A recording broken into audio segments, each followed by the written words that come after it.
로마서 2장 17절부터 29절까지 말씀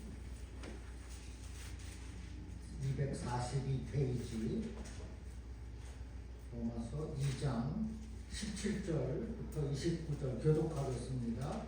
242페이지 제가 먼저 읽고 여러분이 다음 절 읽고 마지막 29절 함께 읽습니다. 유대인이라 불리는 내가 율법을 의지하며 하나님을 자랑하며 율법의 도를 받아 하나님의 뜻을 알고 지극히 선한 것을 분간하며 맹인의 길을 인도하는 자요 어둠에 있는 자의 빛이요 율법에 있는 지식과 진리의 모본을 가진 자로서 어리석은 자의 교사요 어린아이의 선생이라고 스스로 믿으니 그러면 다른 사람을 가르치는 네가 내 자신은 가르치지 아니하느냐? 도둑질하지 말라 선포하는 네가 도둑질하느냐? 가늠하지 말라 말하는 네가 가늠하느냐? 우상을 가증히 여기는 네가 신적 물건을 도둑질하느냐? 율법을 자랑하는 네가 율법을 범함으로 하나님을 욕되게 하느냐? 기록된 바와 같이 하나님의 이름이 너희 때문에 이방인 중에서 모독을 받는도다. 내가 율법을 행하면 할례가 유익하나 만일 율법을 범하면 내 할례는 무할례가 되느니라. 그런즉 무할례자가 율법의 규례를 지키면 그 무할례를 할례와 같이 여길 것이 아니냐. 또한 본래 무할례자가 율법을 온전히 지키면 율법 조문과 할례를 가지고 율법을 범하는 너를 정죄하지 아니하겠느냐. 무릇 표면적 유대인이 아니요 표면적 육신의 할례가 아니니라. 29절 오직 이면적 유대인이며 할례는 마음에 할지니 영에 있고 율법 조문에 있지 아니한 것이라. 그 칭찬이 사람에게서가 아니요 다만 하나님의 하나님에게서이니라. 아멘. 지난 시간에 고집과 회개하지 않은 마음이 하나님의 진노를 가져온다 했고, 율법을 듣는 자가 아니라 행하는 자라야 의롭다 하심을 받는다 했습니다. 의롭다 하심을 받던 이 유대인들, 율법의 옷을 입은 이 유대인들이 이방인들과 구별되어 있는지 사도 바울은 지적하는 내용이 오늘의 말씀입니다. 유대인들에게는 율법이라는 옷이 있어요. 유대인이 율법이라는 옷을 입고 있으면 사람들이 그들이 누구인지를 알 수가 있었습니다. 그런데 유대인들은 율법을 오해했고 율법으로 오만했습니다. 나는 하나님의 선민이라 오만했어요. 유대인들이 이방인들과 구별되어 하나님을 전해야 했지만 그들은 구별이 아니라 차별했습니다. 이방인들과 상종하지 않았습니다. 이방인들을 사람으로 생각하지 않았어요. 개로 여겼습니다. 이 하나님의 사람이라는 율법의 옷을 입은 유대인들은 율법을 행하기보다 율법의 사람이라는 그 오만함으로 율법에 실패했습니다. 율법의 옷을 입었지만은 율법의 옷에 어울리지 않았다는 거예요. 오늘 본문에서 그러한 유대인들의 잘못을 사도 바울이 일깨우고 있습니다.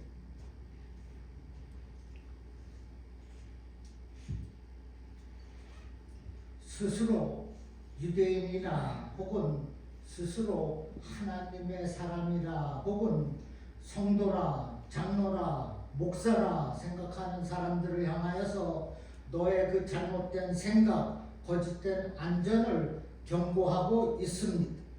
그러면서 바울은 근본적으로 유대인에 대한 정의를 새롭게 합니다. 누가 진짜 유대인인지를 증거하고 있습니다. 우리 성도들에게 아주 필요한 말씀이에요. 우리에게는 바울이 이처럼 지적하는 경고의 말씀이 내가 과연 진짜 하나님의 사람인가 생각할 수 있어야 합니다.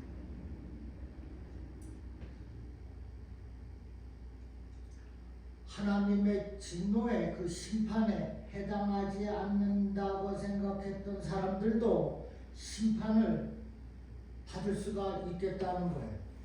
왜? 심판을 피할 수가 없습니까? 하나님은 행한 대로 보호하시기 때문입니다. 또한 차별 없이 공정하게 심판하시기 때문이에요. 하나님의 사람이라 일컫는 유대인들도 도둑질하고 있다, 간음하고 있다, 우상숭배하고 있다라고 말씀하고 있습니다. 본문 17절, 18절에 유대인이라 불리는 내가 율법을 의지하며 하나님을 자랑하며 율법의 교훈을 받아 하나님의 뜻을 알고 지극히 선한 것을 분간하며 바울은 유대인을 대상으로 말하면서 유대인의 특권을 말하고 있어요. 유대인은 율법을 의지함으로 하나님을 사랑합니다. 율법으로 하나님을 알 때 자연스러운 반응이 하나님을 사랑하는 것입니다. 그리고 유대인은 율법의 교훈을 받아 하나님의 뜻을 알고 선한 것을 구별합니다. 지극히 선한 것을 분별하며 하나님을 자랑하고 하나님의 뜻을 아는 것이 율법으로 가능하다는 거예요. 유대인들에게 이러한 특권이 이방인과의 관계에서 나타나게 됩니다. 하나님이 허락하신 그 특권, 사명으로 연결이 되는데 그 사명은 율법을 읽은 유대인이 이방인을 하나님께로 인도한다는 것입니다. 19절에 맹인의 길을 인도하는 자요 어둠에 있는 자의 빛이요 20절에 율법에 있는 지식과 진리의 모범을 가진 자로서 어리석은 자의 교사요 어린아이의 선생이라고 여기까지는 참 좋아요. 그러나 스스로 믿으니 유대인들은 맹인 즉 볼 수 없는 자를 바른 길로 인도한다 했어요. 어둠에 갇혀 있는 자를 보게 하는 빛이고 어리석은 자와 어린아이를 가르치는 선생, 교사라 했습니다.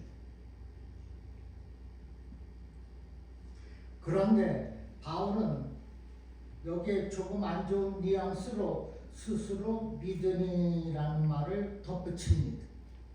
스스로 믿으니. 스스로 믿으니 이 뉘앙스 있는 이 말은 이어지는 말씀에서 우리가 무슨 뜻인지 알 수가 있어요. 이어지는 말씀에서 그들이 율법에 맞지 않는 일을 했음을 알 수가 있습니다. 그들에게 율법이라는 특권을 주어졌는데 오히려 그 특권이 독이 되었다는 겁니다. 특권과는 어울리지 않는 유대인들의 모순된 모습이 나타나고 있어요. 21절에 그러면 다른 사람을 가르치는 내가 내 자신을 가르치지 아니하느냐. 20절에서 율법의 지식과 진리의 모범으로 다른 사람을 가르치는 자가 너 자신은 율법을 모르고 있다는 것, 가르치지 않다고 있는 거예요. 그리고 구체적인 사례를 세 가지로 말씀하고 있습니다. 21절 후반에 도둑질하지 말라 선포하는 내가 도둑질하느냐, 22절에 가늠하지 말라 말하는 내가 가늠하느냐, 우상을 가증히 여기는 내가 신전 물건을 도둑질하느냐. 율법의 옷을 입었음에도 도둑질하느냐, 가늠하느냐, 우상을 숭배하느냐, 모순된 일입니다. 내가 신전 물건을 도둑질하느냐. 유대인들은 분명 우상 숭배를 가증히 여겼을 거예요. 그런데 이방선 신전에서 도둑질했어요. 도둑질하느냐? 도둑질한 물건을 팔아서 이익을 챙겼다는 것입니다. 이들이 율법을 소유한 자들 아닙니까? 하나님의 선민 아닙니까? 만약에 저와 여러분이 성도들이 돈을 벌기 위해서 불법을 행하거나 사기를 친다면 얼마나 비난했겠습니까? 지금 그 꼴이에요.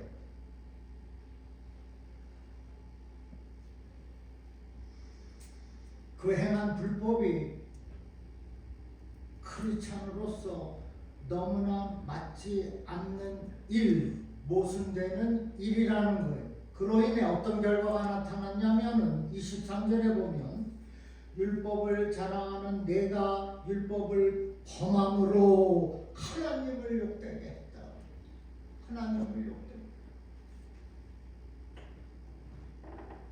교회의 물건 볼펜이라도 집에 가져가지 마시기 바랍니다. 식기라도 가져갔으면 다시 가지고 와야 되는 거예요. 하나님을 욕되게 한다고 그랬습니다.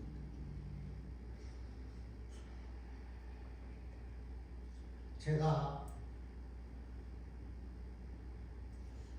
우체국에서 23년 근무했습니다. 우체국에 US 포스트 오피스 까만 볼펜이 너무 좋은 게 무더기로 있어요. 없으면 가서 박스채를 갖고 와서 다 나눠줘요. 어느 날 집에 가보니까 한 묶음이 집에 있어요. 바로 갖다 줬습니다. 그 짓 하지 말라는 것입니다. 만약에 실수로 남의 물건, 그릇 가지고 갔으면 흡사하니까 모를 수도 있어요. 바로 다시 가져오면 되는 겁니다.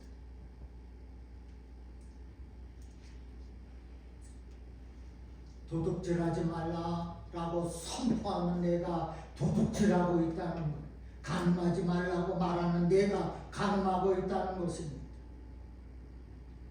내가 신전 물건을 도둑질하고 있다는 것.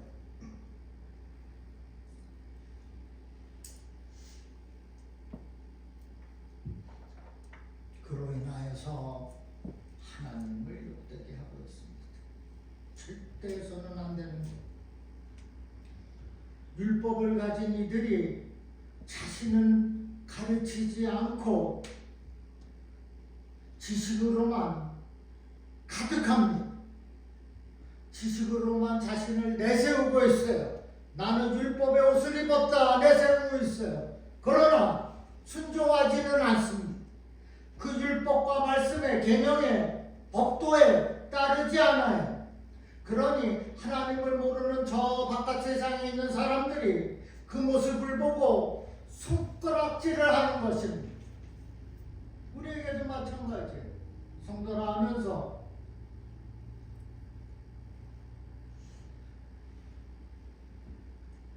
차에서 껌 먹다가 껌 껍질을 무심코 바깥에 버립니다. 그런데 그 뒤에 차가 담임 목사 차였어요. 그거 봐요. 그렇게 하지 말라는 것입니다. 그것은 교회를 욕되게 하는 거예요. 결국에는 하나님을 욕되게 하는 것입니다.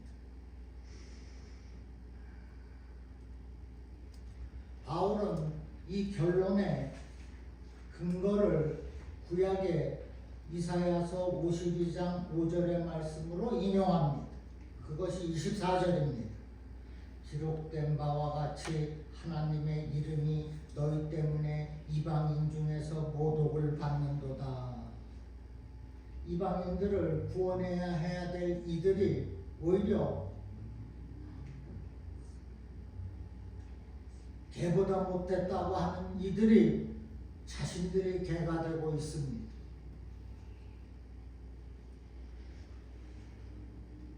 하나님의 이름을 거룩하게 하기 위하여서 부르심을 받은 이들이 오히려 신성모독의 원인이 되고 있습니다.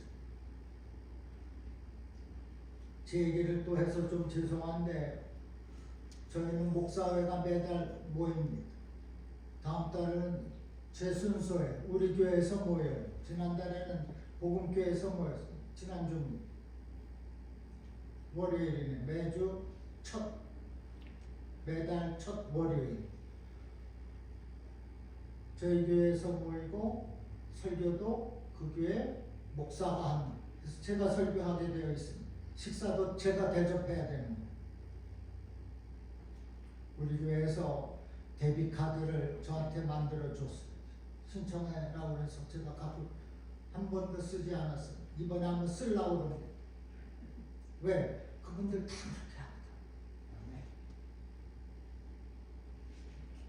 한 목사는 누구라고 얘기하는 그렇지만 교회 책북을 자기 책북처럼 쓱 사인하고 다닙니다. 회계 모든 것을 목사한테 맡긴 거예요. 다 감사하지 않겠습니까? 그래서 함부로 쓸 수가 없죠. 그러나 교회는 성도들은 목사를 믿었다는 것입니다. 그것이 중요해요.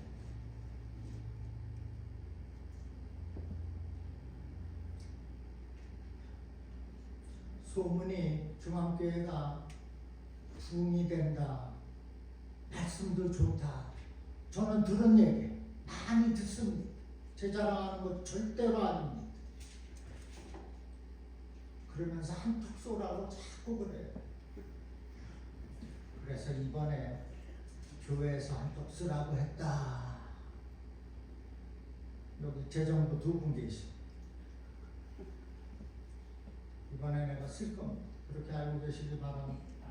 다 내가 했어요. 그러나 이번에는 내가 보여주고 싶다는 거예요. 내가 목사로서 목사의 위신도 좀 올려주시기 바랍니다. 그게 중요해요. 행복한 교회는 목사님 모시고 2주년 행사가 있어서 참석했습니다. 고운 4시에 젊으신 목사님 모셨어요. 한 55이었어. 55이었던가. 윤주병 말씀은 들어보지 않았지만은 아주 젊으신 목사예요.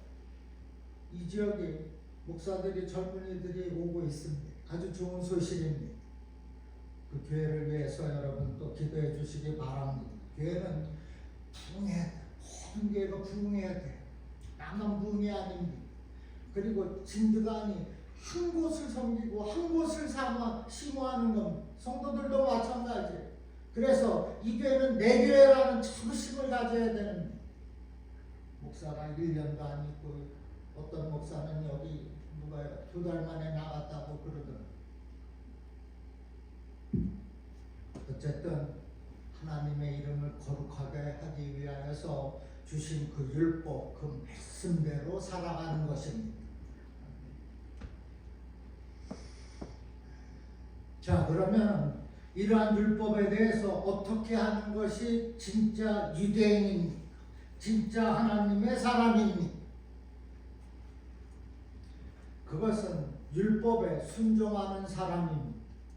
말씀에 순종하는 사람이 진짜 하나님의 사람입니다.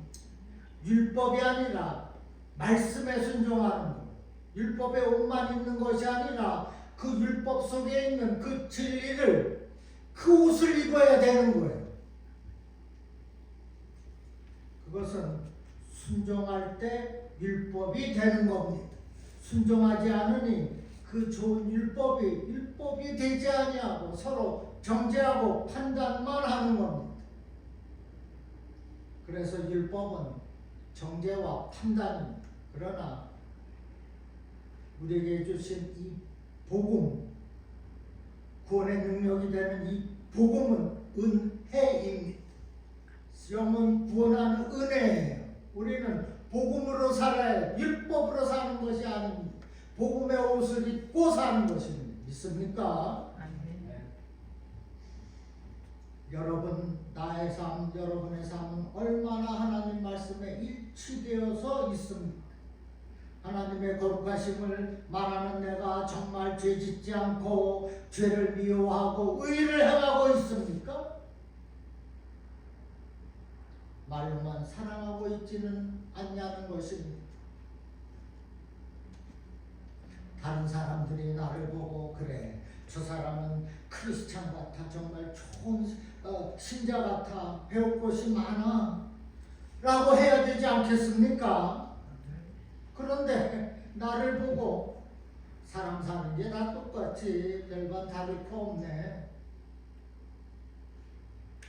혹은 나보다 더하네 저 사람은, 이런 말을 한다면 얼마나 하나님을 욕되게 하는 것입니다. 얼마나 부끄러운 일이냐.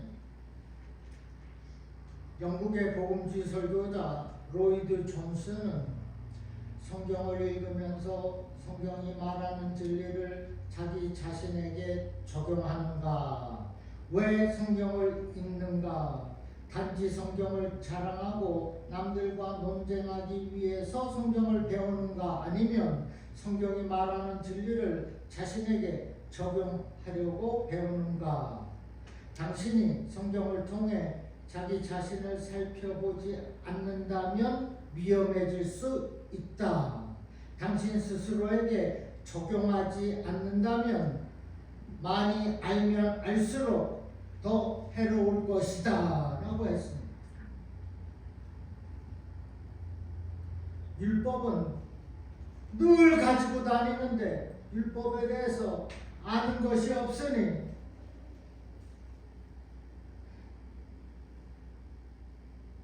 하나님의 이름을 더럽히고 있는 것입니다. 지금 이 유대인들이 얼마나 이방인들의 욕을 하고 있을 거예요. 우리도 마찬가지입니다. 저도 마찬가지. 전 그래서 일부러 정말 멀쩡하게 하고 다닙니다. 함부로 옷 입고 안 다녀요. 중학교의 목사인데 찌질하다는 소리 듣기 쉽습니다. 제가 그런 소리 들으면 교회에 덕이 안 돼요. 저는 일부러 정말 머리도 반드시 하고 옷도 깨끗하게 입고 다니는, 다 이유가 있어요. 하나님 욕되게 하고 싶지 않은 거예요. 우리 성도들을 욕되게 하고 싶지 않은 거예요. 성도들이 목사를 참 잘 섬기는구나, 그런 모습이, 그런 소문이 나타나야 되는, 전해져야 되는 겁니다. 그것은 꼭 하나님의 이름을 거룩하게 하는 짓거리가 되는 겁니다. 그런데 목사 중에 비판하는 건 절대로 아닙니다. 슬리퍼 신고 오는 목사가 있어요. 교회 안에 커피 하나 들고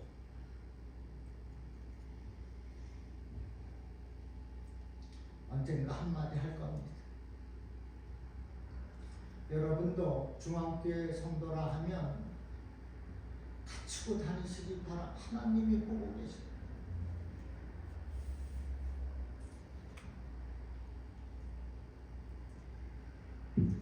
자유세상에서 이런들 저런들, 그러나 자유세상에서 우리는 성도입니다. 다릅니다.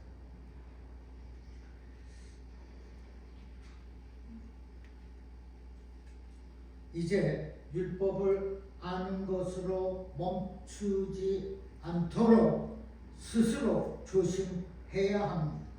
말로만 능한 자가 아니라 삶으로 능한 자가 되어야 하는 거예요. 그래서 누가 진짜 하나님의 사람인지 보여주어야 합니다. 그 사람은 순종하는 사람이 지식으로 가득한 것이 아니라 순종하는 마음으로 가득한 사람이에요. 우리 모두 율법의 옷 입어야 합니다. 다만 정죄하고 판단하는 비판의 옷이 아니라 섬기고 순종하는 은혜의 옷을 입어야 합니다. 하나님의 진노에서 벗어나는 옷이 되어야 합니다. 율법의 순종입니다. 유대인들이 이렇게 반론할 수 있겠어. 우리는 유대인들은 아브라함의 자손으로 하나님의 약속을 보증하는 할례가 있다. 그런 우리가 어떻게 저속한 이방인들과 같이 하나님의 진노가 있겠는가? 오만합니다. 바울은 이러한 유대인들에게 이렇게 답해요. 25절입니다.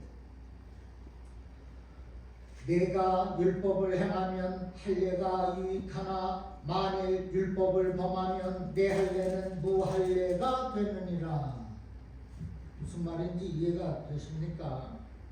유대인에게 있어서 이 할례는 심판에 대한 마지막 피난처, 보루예요. 피난처를 할 수 있어요. 하지만 바울은 율법에 이어서 그들의 할례를 향하여서 일침을 날립니다. 율법이라는 옷을 입었지만은 그 옷에 맞는 순종은 없고, 할례라는 옷은 입었지만은 스스로 안전하다고 생각하고 있는 겁니다. 이 할례는 하나님이 그들의 백성과 언약을 맺었다는 표시입니다. 흔적입니다. 이들 유대인들은, 남자들은 언약 공동체에 속하기 위하여서 반드시 할례를 받아야 했습니다. 하지만 할례는 잘못된 선민 의식으로 발전이 되었고 그릇된 안전과 교만의 근거가 되었습니다. 무할례가 되었다는 것.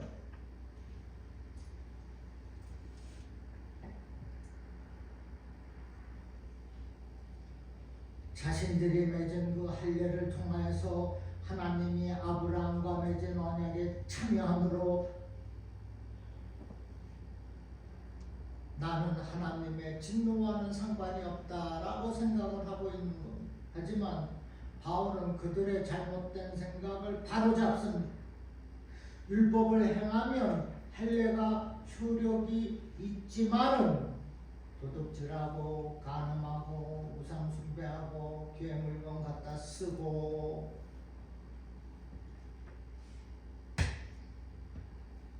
그러면 이 하나님과의 언약의 표시가 되는 할례가 무할례가 된다는, 소용이 없다는 것입니다.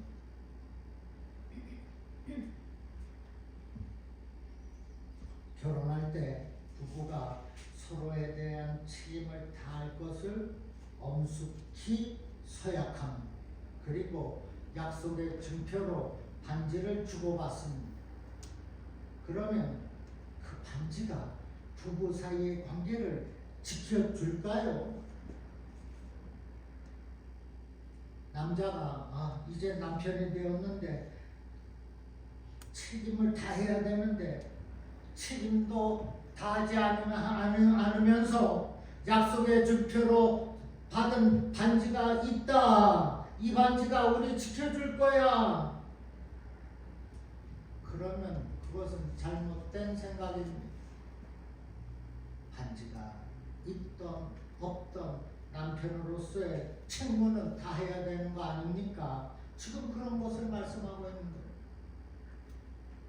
하나님의 언약의 표시로 할례까지 주었는데 네가 율법은 지키지 않고 행하지 않고 머리만 가득한 너에게는 그 할례 소용이 없다. 무할례가 되느니라.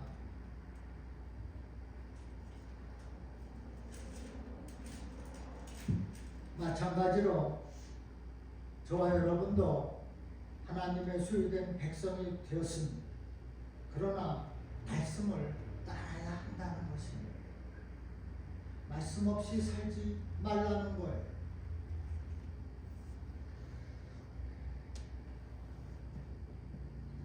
말씀 없이 살고 은혜 속에서 살지 않으면은 내가 너와 맺은 그 소유된 백성이라는 언약이 무할례 소용이 없게 된다는 것이 지금 그런 것을 말씀하고 있는 거예요. 진짜 하나님의 사람이 될 수가 없다는 것입니다.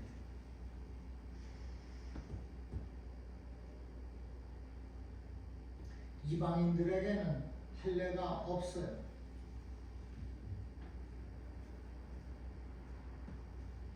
그렇다고 이방인들을 무시하는 것은 아닙니다.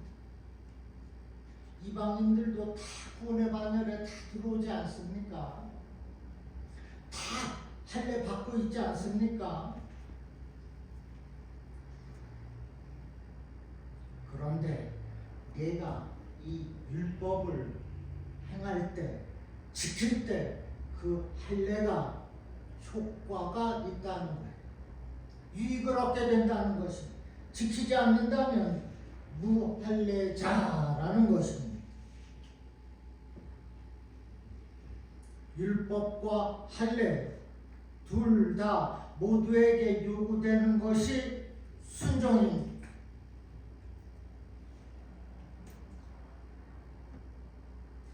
난 할례 받았어.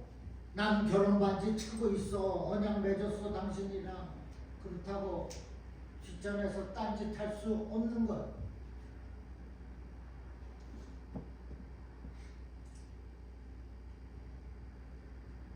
유대인들도 하나님의 진노를 피하지 못하게 된다는 것입니다. 이것은 유대인들에게 있어서 매우 충격적인 사실입니다. 그런데 바울은 여기서 더 나아가서 훨씬 더 충격적인 사실을 말합니다. 26절에 그런즉 무할례자가 율법의 규례를 지키면 그 무할례자가 할례와 같이 여길 것이 아니냐 여긴다는 거죠. 27절에 또한 본래 무할례자가 율법을 온전히 지키면 율법 조문과 할례를 가지고 율법을 범하는 너를 정죄하지 아니하겠느냐. 내가 할례 받지 아니하였지만은 율법을 잘 지키고 행하였어요. 그러면은 내가 하나님의 사람이라는 너를 정죄할 수가 있다는 겁니다. 그런 말 아닙니까? 요약하면 이방인이 율법을 온전히 지키면 할례자가 된다는 거예요. 율법을 온전히 지키는 이방인이 율법을 범하는 유대인 하나님의 사람을 정죄할 수가 있다는 거예요. 유대인들 입장에서는 상상할 수도 없는 일, 받아들일 수가 없을 거예요. 이방인을 개라고 하지 않았습니까? 개로 비유하면 개가 율법을 잘 지키면 개인데 사람같이 여기게 된다.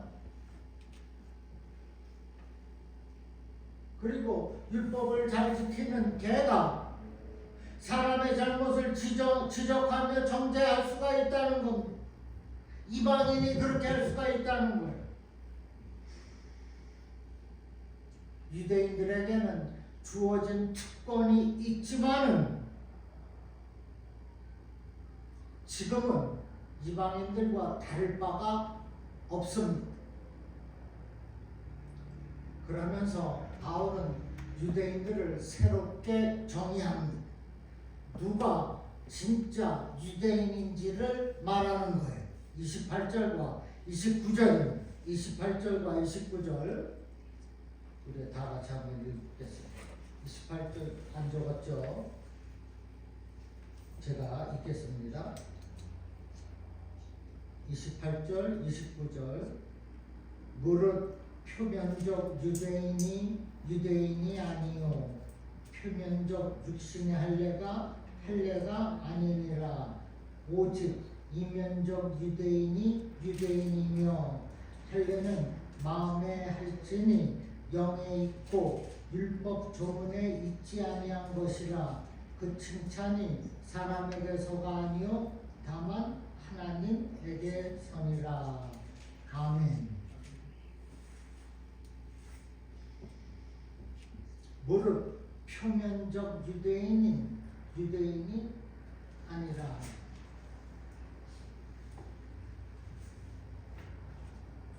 진짜 유대인은 할례를 받은 그 할례를 어디에?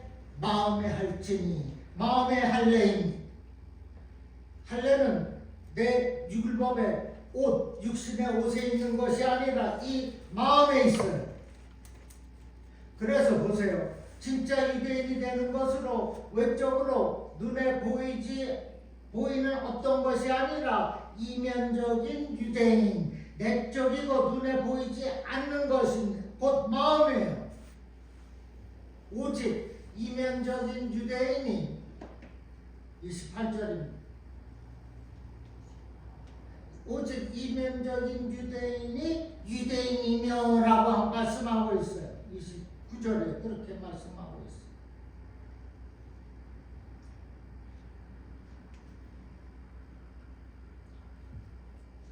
그리고 이방인도 차별 없이 진짜 유대인이 될 수가 있다는 겁니다. 이것을 가능하게 하는 것이 할례예요. 근데 그 할례를 마음에 행하라는 율법이 아니라 마음으로 행하는 할례, 즉 성령의 감동과 감화로 이루어지는 그 언약의 표시. 그 사람이 진짜 유대인입니다. 율법의 사람 되는 것 중요해요. 그러나 성령으로 마음을 지키는 자가 더 중요하다는 거예요. 그리고 이게 뜨질 않으니까 마음의 할례는 하나님의 인정을 받습니다. 다만 하나님에게서로와 무엇이 그 칭찬이 29절 마지막에 적혀 있습니다. 그래서 누가 진짜 하나님의 사람인지 이렇게 말할 수가 있습니다. 육신이 아니라 마음의 할례를 받은 사람입니다. 조속하지만 이해를 들면 쉽게 이해할 수가 있는데 이것까지는 제가 못하겠어요.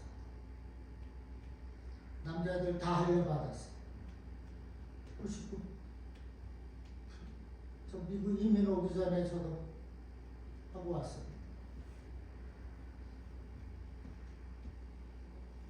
할례는 성경적으로 하나님과 언약의 표시가 있어요. 그 할례 받은 것 함부로 사용하면 안 되는 것입니다. 하나님과의 언약의 표시이기 때문입니다.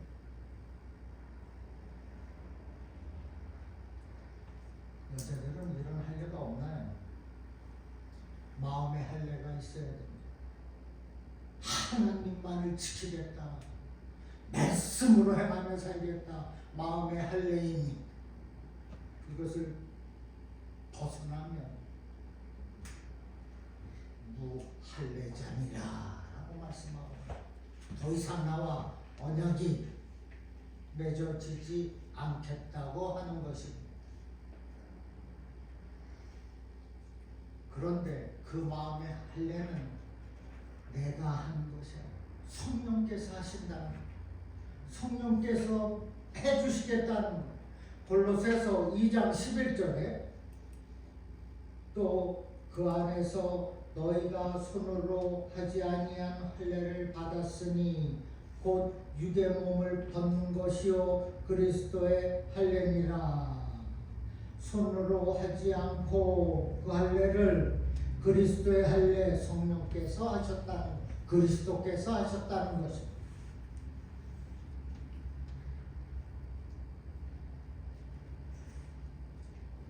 성령의 역사로 내가 거듭나는 거 아닙니까?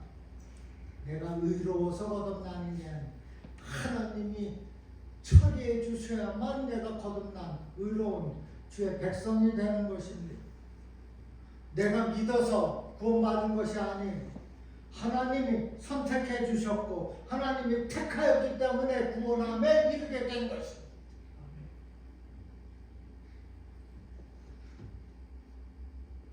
내가 좋은 일에서 하나님이 칭찬해 주시는 것이 아니에요. 하나님이 이미 너를 통해서 칭찬을 받으시고자 나를 택해 주셨다는 겁니다. 이것이 복음이에요. 우리는 믿음을 이렇게 가져야 되는 것입니다. 하나님의 은혜가 내가 선한 일, 고아를 많이 도와서가 이루어지는 것이 아니라 하나님께서 내가 너를 은혜를 부겠다고 작정하셨기 때문에 no matter what 하나님이 은혜를 부어주시는 겁니다. 불쌍히 여기고 은혜를 주시는 거예요. 그 하나님을 우리가 경외하고 그 하나님 앞에 의존하고 살아야 된다는 것입니다. 내 자신이 의롭게 될 수 없습니다. 나는 율법이에요. 하나님은 복음입니다. 하나님 주님을 소유해야만 나에게 은혜가 주어지는 거예요. 그래서 내가 은혜롭게 사는 거예요. 내가 헌금 만불해서 되는 것이 아니라 그 만불도 하나님이 은혜를 주셔야 드려지는 것이 아닙니까?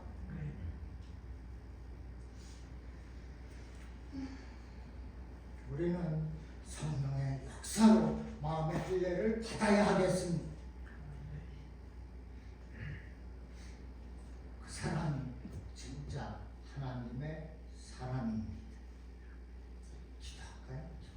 아버지, 이제는 성령의 사람으로서 마음의 할례를 받은 자로서 새롭게 거듭난 자로서 하나님의 소유된 백성으로서 그리고 중앙교회 성도로서 받은 그 마음의 할례를 가지고 하나님의 진짜 사람으로 살겠습니다. 하나님의 사람으로서 책임과 직무를 다하겠어요. 혹시라도 하나님께서 허락하신 그 마음의 할례를 잊어버리고 살고 있다면 주님 은혜를 베푸시고 불쌍히 여기시고 회개의 영을 부어주시어서 회개하고 다시 새롭게 거듭나는 역사가 있게 하여 주시옵소서. 우리 모두가 마음의 할례를 받은 자로서 율법을 행하고 지키며 또한 살아가도록 축복하여 주시옵소서. 감사하며 예수님의 이름으로 축복하며 기도하옵나이다. 아멘.